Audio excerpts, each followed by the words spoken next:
Welcome to Tuesday of Holy Week, this week where we are journeying from Palm Sunday to Easter Sunday, from Jesus' triumphal entry in Jerusalem to his death, his burial, and then his resurrection on Easter Sunday.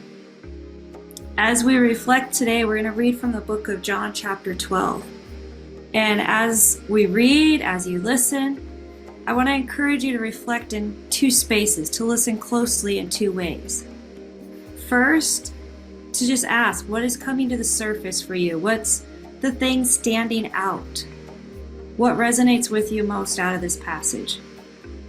And then from that, why? What do you think the Lord is saying to you? What word is God giving you? What challenge, what hope, what is he leaving with you today from this passage? Again, we're going to read from the book of John chapter 12. And this portion for John comes immediately after that triumphal entry, immediately after Jesus has entered Jerusalem in that great celebration where they declare that he is king, that he is son of David, in that kingship line. And this is the next that John shares with us. So John chapter 12, starting there at verse 20. Now there were some Greeks among those who went up to the worship at the festival. They came to Philip, who was from Bethsaida in Galilee, with a request. "Sir," they said, "we would like to see Jesus."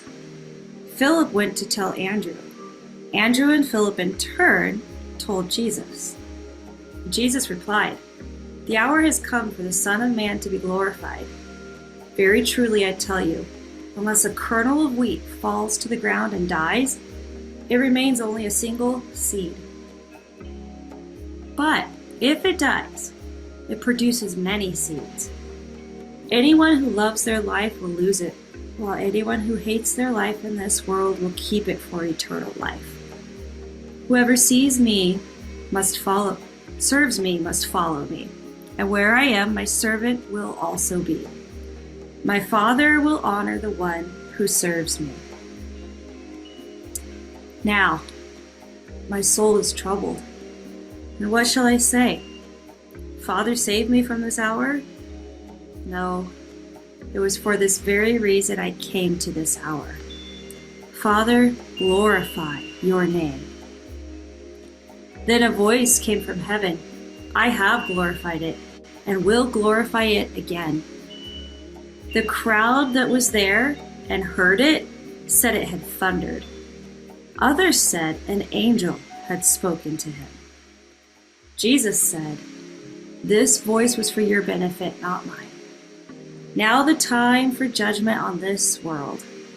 Now the prince of this world will be driven out, and I, when I am lifted up from the earth, will draw all people to myself." He said this to show the kind of death he was going to die. The crowd spoke up.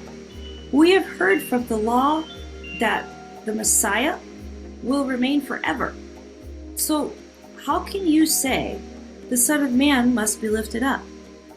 Who is this Son of Man?" Then Jesus told them, "You're going to have the light just a little while longer. Walk while you have the light, before darkness overtakes you. Whoever walks in the dark does not know where they are going. Believe in the light while you have the light, so that you may become children of the light."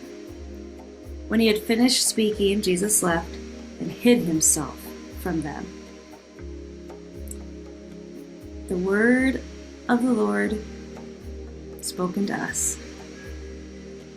So what rises to the top for you? As you consider what Jesus said in this conversation with his followers, with the crowd around him, what stands out for you? There's a couple of things that stand out to me. One is where the conversation began. Now, some Greeks were among them. Word about Jesus is spreading. not just to the communities that he has been in, not just to the Israelite community, but beyond. Word is spreading. And Jesus knows word is going to continue to spread. The other thing that rises to the top for me is just how even in this moment, the weight of the cross, Jesus is beginning to feel. Now my soul is troubled, he says. But he also knows the greater vision. He knows his purpose. He knows why he is there. He knows what he is doing. He knows why. So he carries forward.